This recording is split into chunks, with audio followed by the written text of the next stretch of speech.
plus faire marche arrière. Choisis la pilule bleue et tout s'arrête. Après, tu pourras faire de beaux rêves et penser ce que tu veux. Choisis la pilule rouge, tu restes au pays des merveilles. Et on descend avec le lapin blanc au fond du gouffre. Comme toujours, les techniciens Donovan Greaves et Peter Clarks s'activaient laborieusement à leurs fonctions au sein du service d'assemblage de la robotique. Le robot pilote CH-82 venait de rentrer d'une mission lunaire, et comme le protocole le stipulait précisément, après chaque retour de l'espace, il se devait de vérifier l'état général de ses androïdes. « Ça ne t'arrive jamais de te sentir frustré de ne jamais pouvoir aller là-haut ?» demanda Donovan à son collègue, tout en bricolant le cerveau positronique du robot. « Oui, quelquefois. Mais on a signé pour rester en bas, je te le rappelle, pas pour s'envoler vers les étoiles. » lui rappelait celui-ci. « Peut-être, mais rien ne nous empêche d'y penser. » N'obtenant pas de réponse de la part de son confrère, un silence vint alors suspendre le débat, jusqu'à ce que Donovan vienne l'interpeller une nouvelle fois. « Je trouve à chaque fois étrange qu'à chaque retour de robot, leur mémoire optique et leurs données démographiques sont toujours les mêmes et cela depuis leurs premières explorations. » « Que veux-tu dire par là ?» interrogeait Peter, qui semblait cependant pendant un instant s'intéresser à la question. « Eh bien, ça va faire combien de temps? 7 mois qu'on les envoie sur la Lune, ces fichus robots? Et c'est toujours les mêmes clichés qu'ils rapportent, les mêmes données qu'ils enregistrent. Je me demandais juste à quoi pouvait bien servir d'envoyer dans l'espace des machines qui valent des millions de dollars pour faire exactement la même chose, déclarait-il avec étonnement. N'abuse pas, Dob. Les informations et les photos de ces cratères lunaires sont très intéressantes cette fois-ci, lui dit Peter avec condescendance. Arrête! À la précédente exploration de robot TC-30, tu m'as dit exactement la même chose concernant les photos qu'il avait prises de la Terre. Regarde! Elles sont quasiment toutes identiques! S'exprimait-il en lui exposant devant les yeux tous les tirages photographiques.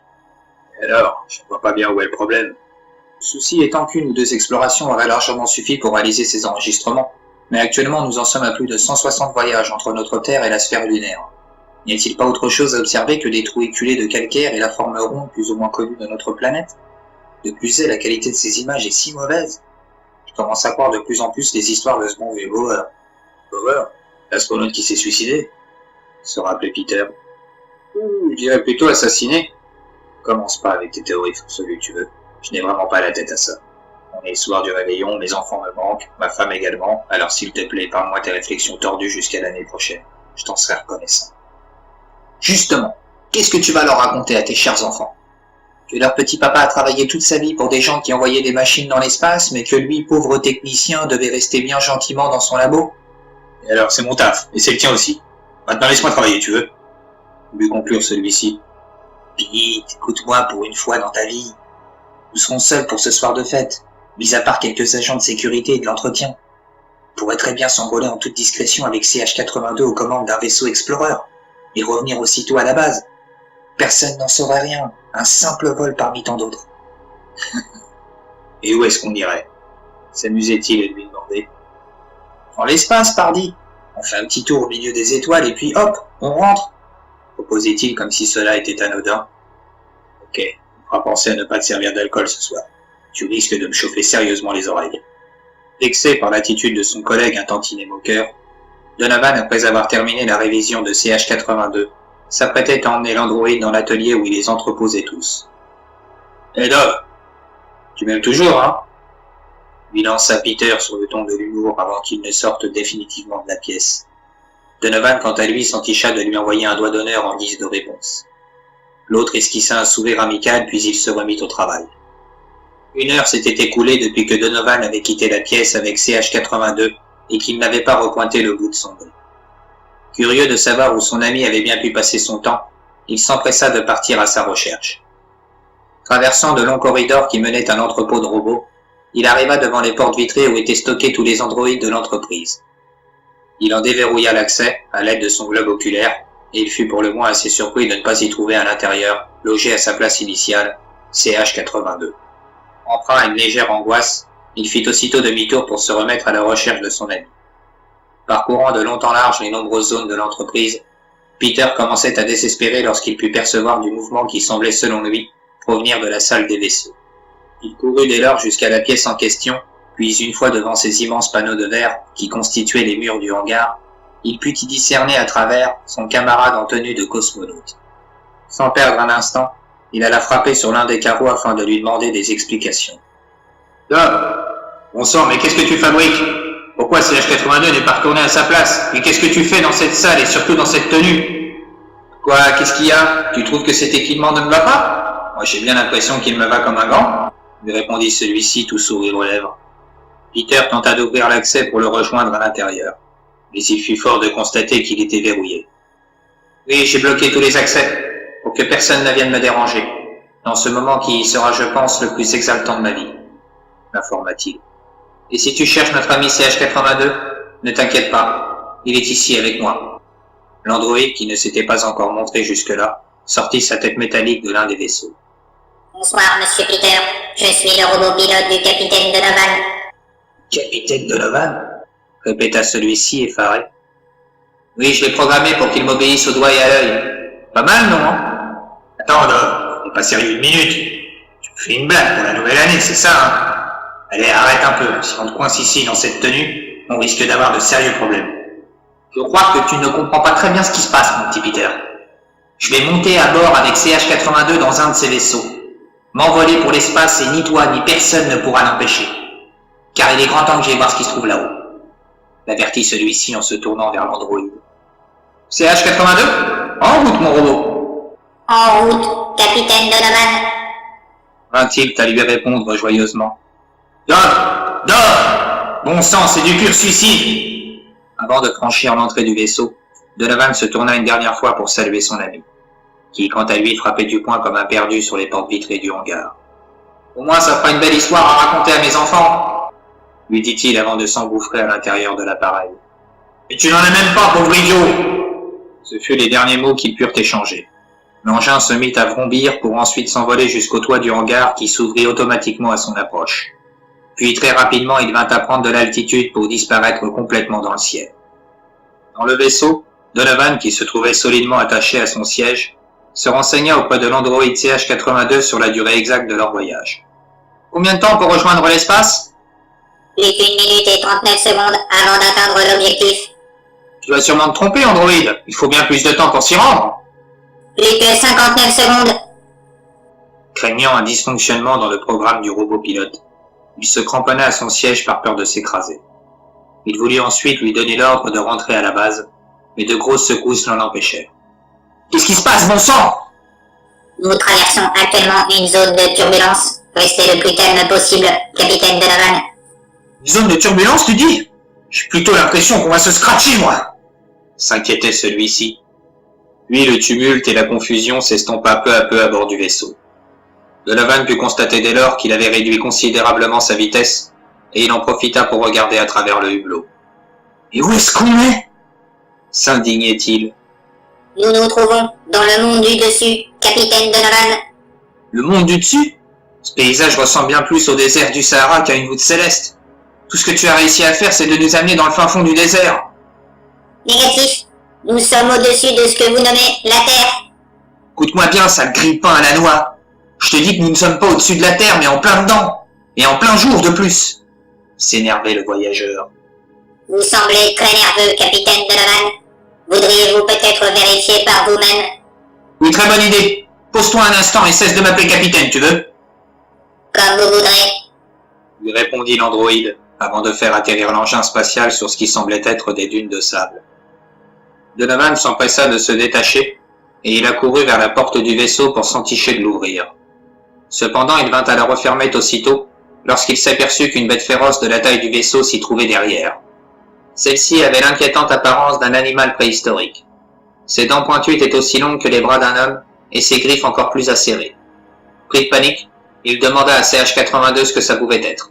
« Qu'est-ce que c'est que cette chose ?» C'est un dinosaure théropode, appartenant à la classe des tyrannosauroïdes. Mesurant plus de 13 mètres de longueur, il peut se déplacer à la vitesse de 19 km/h. Oui, ça va, on a compris. Mais qu'est-ce que c'est que cette créature fabrique dans ce désert? Demanda-t-il choqué. Ces créatures vivent dans le monde du dessus, depuis toujours.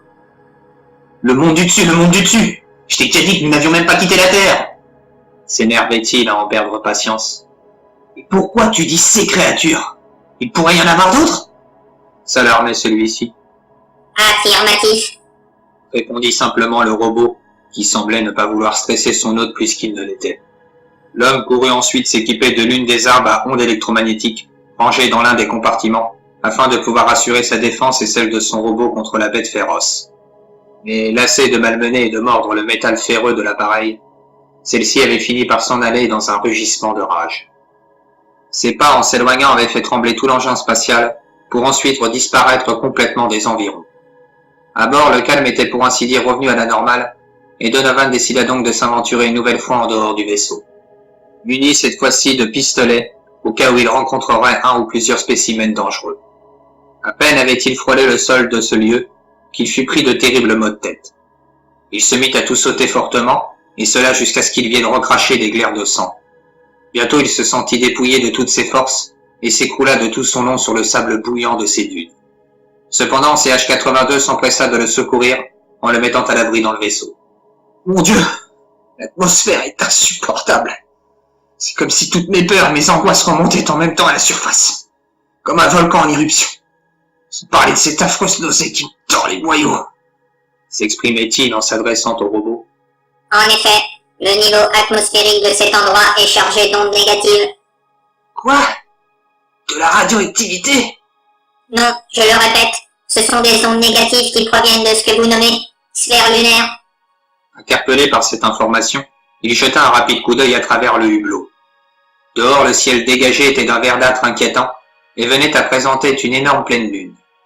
Il put alors discerner en même temps de curieuses émanations de couleur verte qui s'en échappaient. Non loin de ce phénomène, un imposant soleil presque rouge venait à briller de mille feux. C'est insensé! Qu'est-ce que la lune aurait à voir avec ça? Même si je dois bien avouer que tout ceci me paraît bien étrange maintenant. Il resta un petit moment prostré à réfléchir à la situation, jusqu'à ce que l'idée d'appeler Peter lui vienne à l'esprit. Par le biais de la radio, il tenta donc d'entrer en contact avec lui, mais ceci fut en vain. Le technicien ne répondait pas, et il décida dès lors de lui laisser un message.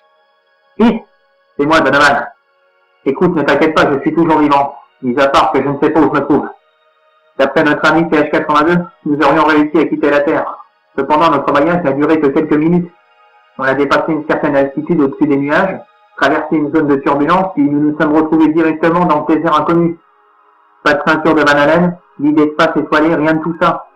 Au premier abord, j'ai pensé qu'on avait atteint une contrée désertique, même si je sais qu'il est impossible de là où nous nous trouvions de rejoindre le moindre désert en si peu de temps. Mais alors que je m'apprêtais à vérifier cet endroit par mes soins, je suis tombé nez à nez sur une sorte de dinosaure de la taille du vaisseau Explorer. C'est bien que je commence à croire CH-82 sur ce que je pensais être au départ des erreurs dans sa programmation. Maintenant, je m'apprête une nouvelle fois à visiter cette contrée sauvage. Je suis cette fois-ci de mon casque de protection, car en plus de la chaleur, l'atmosphère ici est vraiment insupportable. Tu pourras toujours me joindre par le biais de CH-82. Il sera connecté par radio. Il n'a plus qu'à me souhaiter bonne chance, l'ami. À très vite. Une fois qu'ils furent à l'extérieur du vaisseau, et avant d'entamer leur exploration, Donovan tenta de se renseigner auprès du robot pilote, à savoir où pouvaient bien se situer là où les civilisations les plus proches. Celui-ci vint lui indiquer une direction, puis ils s'engagèrent sur ce chemin sous une chaleur des plus torrides. Mais après avoir parcouru une centaine de mètres, Donovan s'arrêta net en scrutant d'un œil inquisiteur son ami métallique. « Et attends une minute, toi. Comment se fait-il que tu puisses savoir toutes ces choses sur cet endroit? Je n'ai jamais pu observer dans ta mémoire la moindre trace de ces données. » L'androïde se stoppa lui aussi pour lui répondre. Rien d'anormal. Les mises à jour et processus de mon programme interne se sont faites automatiquement dès notre arrivée dans... Pardonnez-moi, car je sais que vous n'aimez pas trop que j'emploie ce terme. Le monde du dessus. Ne sachant plus vraiment quoi penser ni quoi faire, il resta un instant immobile. Puis, n'ayant pas d'autre alternative devant lui, il dut reprendre la route d'un pas nonchalant en suivant CH-82. Au bout duquel ils finirent tout de même par tomber sur une incroyable mégapole dotée d'une architecture des plus atypiques. En effet, les toits de maison et autres manufactures étaient recouverts d'un matériau ressemblant fortement à de la peau de reptile. Pour ne pas se faire repérer des habitants, ils allèrent vite se cacher derrière un gros rocher afin de pouvoir les observer plus attentivement. Il demanda à CH-82 de bien vouloir déployer sa caméra télescopique, sur laquelle il put découvrir à travers l'écran prédisposé sur le robot les images d'une civilisation reptilienne. Stupéfait et effrayé à la fois, il s'adossa contre le roc en se persuadant que tout ceci n'était qu'un mauvais rêve, et qu'il allait tôt ou tard finir par se réveiller. Mais alors qu'il se battait farouchement contre l'idée de se retrouver dans un tel lieu, Il put distinguer au milieu du brouhaha de ces ruelles peuplées d'hommes et de femmes lézards des cris et des pleurs qui semblaient provenir d'êtres humains. Il somma au robot de localiser l'emplacement de ces plaintes et d'en faire un zoom approfondi. De là, il put observer, entassés comme des bêtes dans des enclos fermés, des centaines d'enfants. Ils se trouvaient tous dans un état de peur inqualifiable, et celle-ci s'accentuait davantage lorsqu'ils venaient à se rapprocher de la sortie des parcs, qui donnait sur une imposante usine avec comme esquisse sur son mur d'enceinte la publicité d'une bouteille en verre avec à l'effigie sur son étiquette une tête de petit chérubin en pleurs. Appelé par sa morale, Donovan, et au risque de se faire prendre, prit la décision d'aller directement à leur rencontre, afin de mieux comprendre les raisons qui justifieraient cet emprisonnement un tant soit dit barbare. Ils s'approchèrent de plus près avec CH-82, et parmi tous ces enfants traumatisés, l'un d'eux aux allures décharnées s'avança vers eux. Il s'arrêta quelques mètres avant la barrière de l'enclos, qui semblait être composée d'un mur de champ magnétique à la couleur bleue. Impossible dès lors de franchir ses limites. « N'approchez pas plus, ou vous risquez d'alerter ces créatures. » les avertit celui-ci. « Mais que faites-vous ici ?» demandait Donovan. « Nous sommes des esclaves destinés à devenir des boissons pour ces créatures. »« Des boissons, tu dis ?» L'enfant hocha la tête pour confirmer ses dires. Donovan, qui n'en croyait pas ses oreilles, continuait de l'interroger. « Éclaire-moi, tu veux. Je ne suis pas d'ici. De quelle façon procède-t-il » Le jeune garçon ravala sa salive avant de se remettre à parler. « On nous broie entièrement, comme dans une machine à laver. Puis ils nous réduisent à l'état de liquide, dans des bouteilles. »« Mais dans quel but ?»« Et dans le but de nous boire, car nous sommes leur boisson préférée. » Horrifié par ces terribles révélations, Dove ne put s'empêcher d'avoir un frisson lui parcourir l'échine.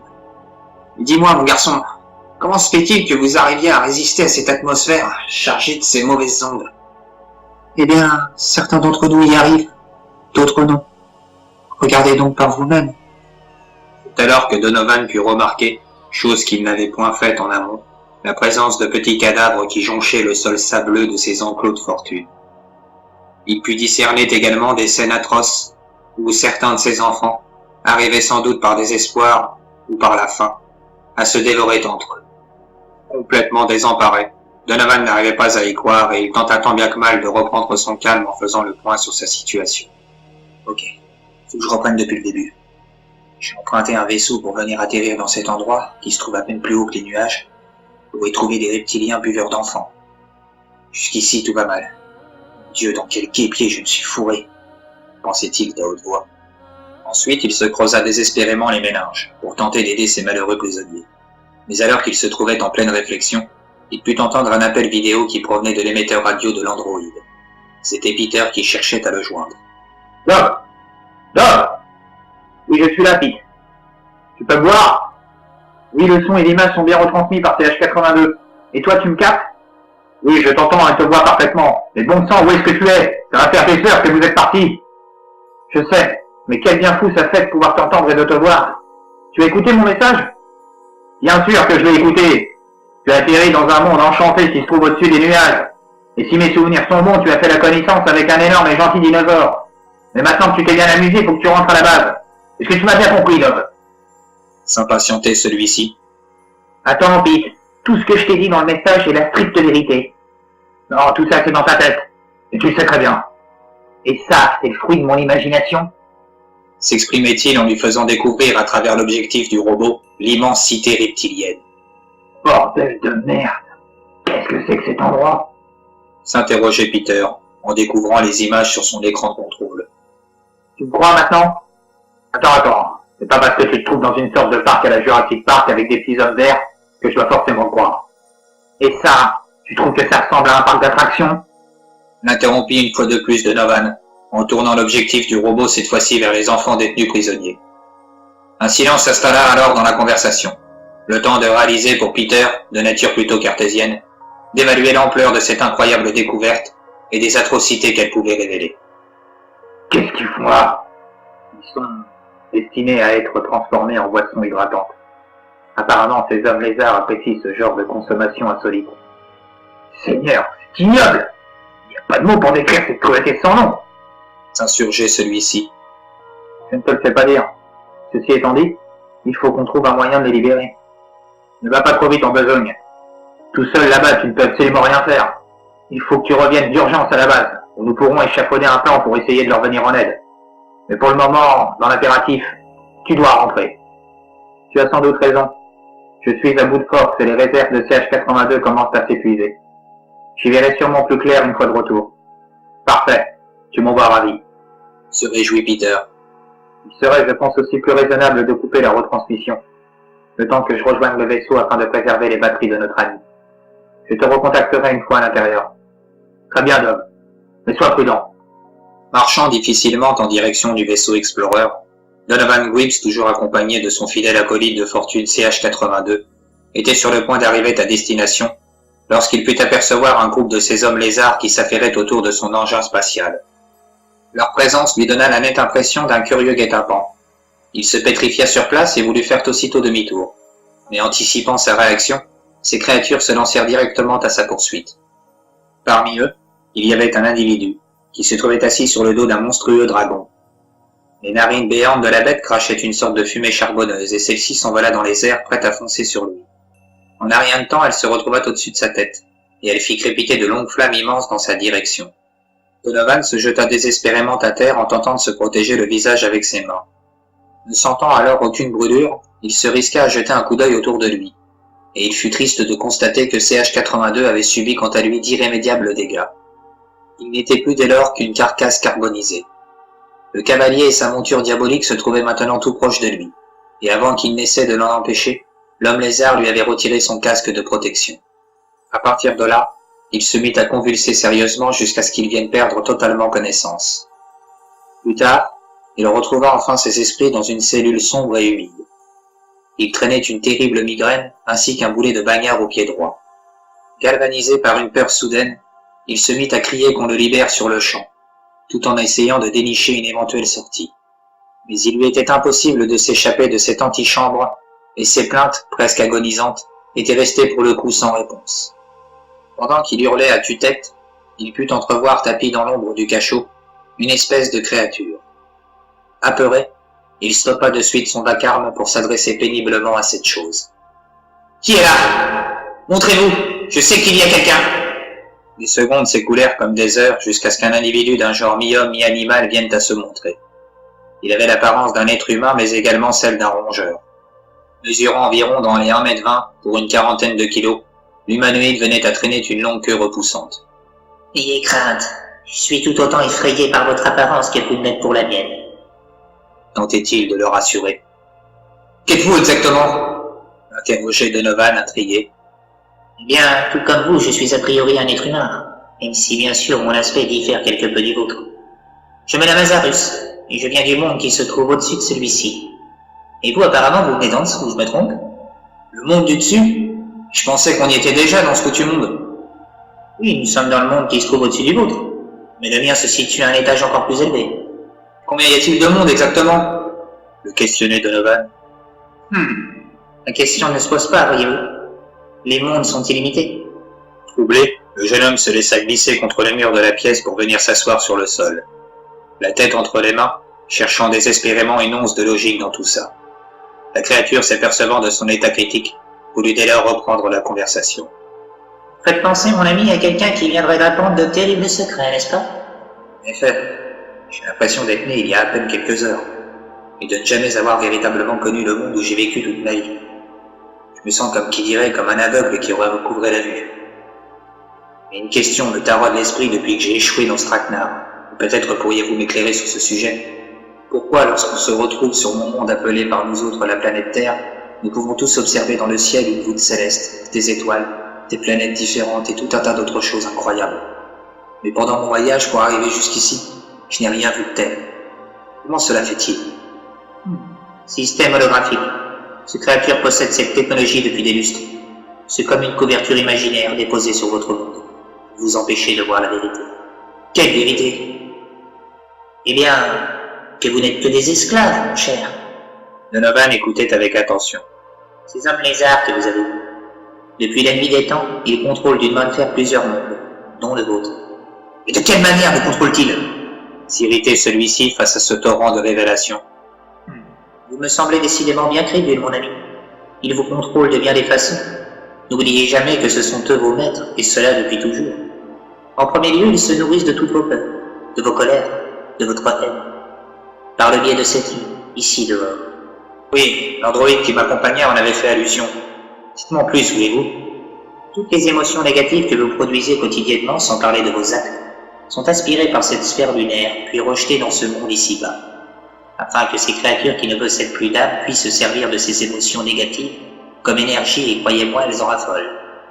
Le jeune homme resta sans voix quelques instants, pour finalement demander à Azarus les raisons qui l'avaient amené ici, notamment sur la cause de son emprisonnement. Oh, c'est une longue et terrible histoire, voyez-vous. Je suis natif, comme je l'ai stipulé auparavant, d'un monde qui se trouve au-dessus de celui-ci. Un endroit merveilleux et fantastique, jusqu'à ce que ces lézards viennent nous enlever, moi et mes semblables. En quel but vous ont-ils enlevé? Le coupa Donovan. Pour leur servir de combustible. Ils nous jettent vivants dans ce que vous appelez vous autres le soleil. Notre matière organique correspond parfaitement avec les teneurs requises pour alimenter cette boule d'énergie. Si bien que sans nous, celui-ci viendrait à s'éteindre inexorablement. Nous sommes élevés par ces monstres en batterie jusqu'à l'âge adulte, engrossés à ne plus tenir debout. Puis on nous envoie par milliers dans ce gouffre infernal. Va lui annoncer Azarus, qui semblait en se les remémorant, bouleversé par ses anciens souvenirs. Alors pourquoi vous êtes ici dans cette geôle, pas dans une batterie avec les autres comme vous dites? Interrogeait le jeune homme avec un brin de suspicion. Parce que moi et mes proches nous avons été transférés, nous avons tous séjourné dans une espèce de hangar, protégés par des familles de leur espèce. C'est alors qu'une des filles de ces créatures s'était entichée sans pouvoir en définir la raison de ma personne, et avait réussi à convaincre son père de me garder auprès d'elle en tant qu'animal domestique. Je fus des plus attristés en me séparant de ma famille qui, quant à elle, fut malheureusement envoyée comme combustible dans les flammes du soleil. Quand, me diriez-vous, j'aurais pu être satisfait de mon sort, parce que j'étais encore vivant, mais il n'en était point, car l'enfant avec qui je vivais était une véritable perverse, si bien qu'au cours des journées, elle venait à me faire subir d'innombrables sévices. J'étais, pour ainsi dire, son nouveau jouet, son pantin, ou encore sa chose. Qu'est-ce qui vous est arrivé ensuite? S'impatientait son interlocuteur. Il y a de cela quelques jours, elle voulait savoir combien de temps je pourrais résister dans une eau glacée, sachant que mon espèce ne supporte pas du tout le froid. Une bassine était prête à mon encontre et elle s'est entichée de me tirer jusqu'à vouloir me balancer dans ce bain de glace. C'est alors que j'en suis venu à la mort, à l'oreille plus précisément. Elle s'est mise à hurler et à pleurer sous les yeux assassins de son père, qui me fit rouer de coups avant de prendre la décision de m'envoyer croupir dans ce cachot. Voilà mon ami, vous connaissez à présent toute l'histoire. Et que vont-ils faire de vous? Enfin, de nous? Le questionna celui-ci. Oh, nous allons leur servir de repas, voilà tout. Va lui apprendre tout bonnement Azarus. Après cette annonce, Donovan ne put s'empêcher de se mettre à trembler comme une feuille morte. Et avant qu'il ne vienne protester contre cette sentence irréversible, les hommes lézards étaient entrés dans la cellule. Emmenés de force par ces créatures hostiles, elles se mirent à déchirer leurs vêtements respectifs pour venir ensuite les ligoter solidement et cela de la tête aux pieds, prêtant leur apparence à de gros gigots ficelés. Enfin, ils furent emmenés manu militari vers ce qui ressemblait à une salle de réception. Assis autour d'une grande table sur laquelle on avait disposé de petites bouteilles à l'effigie des enfants boissons, il y avait des créatures reptiliennes d'un certain rang qui attendaient avec impatience qu'on vienne leur servir devant eux leur dîner. Tout comme Azarus, le jeune homme se trouvait au milieu de la tablée, positionné sur le dos, et il ne pouvait point bouger, pas le moindre cil. C'est alors qu'il put ressentir une atroce douleur qui provenait selon lui de sa jambe droite. Il déclina son cou de façon à pouvoir observer ce qui lui arrivait, et il put dès lors constater que des morceaux de son membre étaient dans la gueule de plusieurs de ses convives. Puis ce fut au tour de son bras qui fut arraché avec une incroyable violence. Il crut bien mourir de douleur, lorsque de grandes mains écailleuses vinrent se poser sur son visage. Il découvrit ensuite avec horreur la face immonde d'un de ces monstres logés au-dessus de sa tête. Ses yeux étaient d'un jaune saisissant, tandis que sa bouche dévoilait deux longues rangées de dents acérées. Celle-ci lui souriait ouvertement, et ce fut la dernière image que notre ami put voir de son vivant. En effet, la créature lui avait trépané le crâne, pour venir ensuite lui décaloter la boîte crânienne, de façon à ce qu'elle puisse lui dévorer entièrement le cerveau. 10 jours plus tard après les faits. « Asseyez-vous donc, monsieur Clark. Vous savez sans doute pourquoi nous vous avons convoqué. » Peter, qui se trouvait dans le bureau de la direction de l'entreprise, posa sa jambe sur son genou opposé. lui donnant ainsi un air plus décontracté. Puis il prit la parole. Oui, cela va de soi. Je suis ici pour avoir des nouvelles de mon collègue Donovan Greaves, non? Les deux agents qui se trouvaient face à lui se regardèrent furtivement, jusqu'à ce que l'un d'eux reprenne le cours de la conversation. Eh bien justement, c'est à propos de cela que nous avons souhaité nous entretenir avec vous, M. Clarks. Car malheureusement, nous avons retrouvé le vaisseau Explorer emprunté par M. Greaves. Celui-ci était mort à l'intérieur tandis que CH-82 se trouvait hors service. Pourrais-je voir le corps? Impossible. L'impact a été si violent qu'il en est ressorti malheureusement méconnaissable. Mais cela dit, vous pourrez assister à son enterrement. Nous sommes en train de faire le nécessaire pour rapatrier ses cendres. C'est une bonne chose, répondit Peter, peu convaincu. Il y a un autre point qu'on aimerait aussi éclaircir avec vous, Monsieur Clark.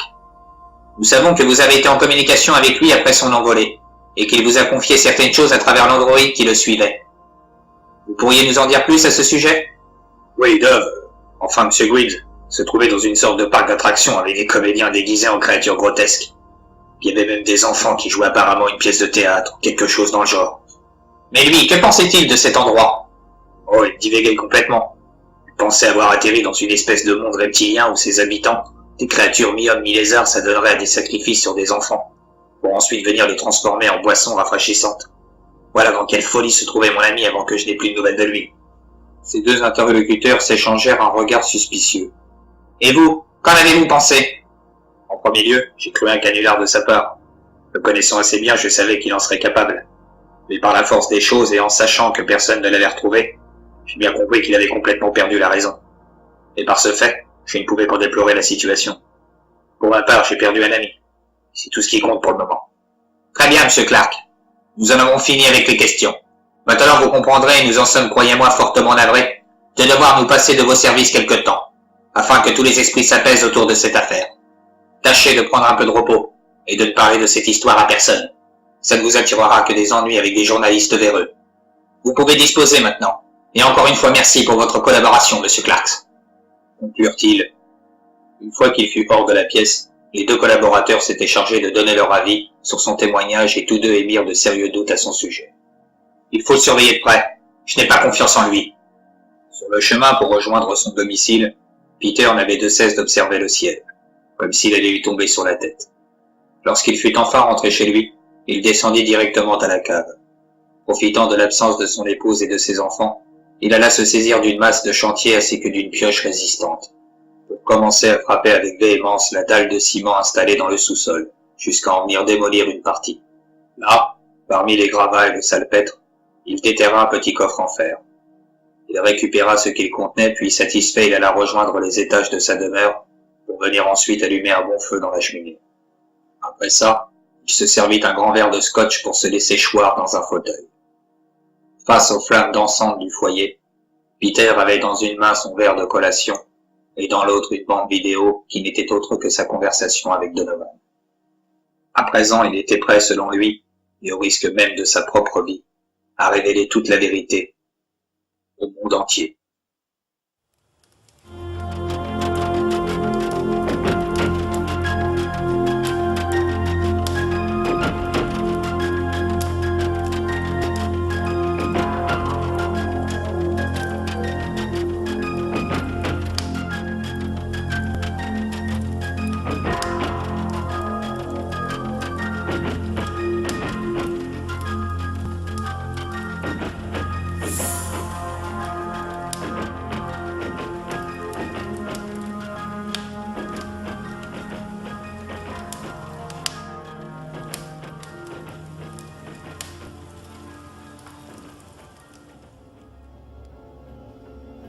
N'oublie pas, je ne t'offre que la vérité, rien de plus.